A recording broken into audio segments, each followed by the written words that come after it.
A right management unit has been established by the government of Punjab ahead of Pakistan Tehreek-e-Insaf and Tehreek-e-Tahaffuz-e-Ain Pakistan's protests announced in the nationwide and scheduled for February 8th, 2026. In this particular context, the Home Department of Punjab has ordered to amend the Punjab Police Order of 2002, and now under Article 31A of Punjab Police Order of 2022, a new right management unit has been established which will be responsible for managing all the crowds and will be equipped with those tools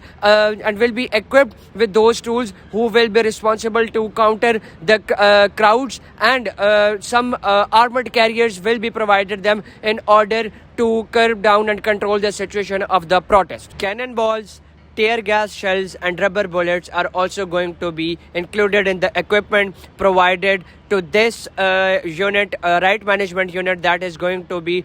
responsible for the management of the protest related cases. Moreover, a parallel special session court has been established and advised to look out in the matters of these protests, these subsequent or upcoming protest related cases, and their decision has to come within 30 days of the happening or the case. One thing you need to remember about this new adjustment and amendment in the Punjab Police Order of 2002, that any participant or any facilitator, even he is local or a party worker of these two parties, he is going to be held equally liable for any vandalism, any loss of life or property, and will be taken into custody by the enforcement unit and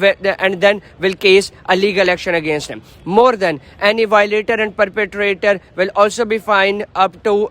500,000 rupees and may face an imprisonment of up to 10 years. The government has also approved in this regard to ensure the strict surveillance and security measures that there should be entire right zones established all the way from Lahore till the Adiala jail, and these different entire right units will also ensure that no loss of property, life or damage or no sort of vandalism shall be done by the protesters that are going to be scheduled on February 8th. Thus, all of these security measures are taken and are fully ready to counter the crowds that are expected on February 8th.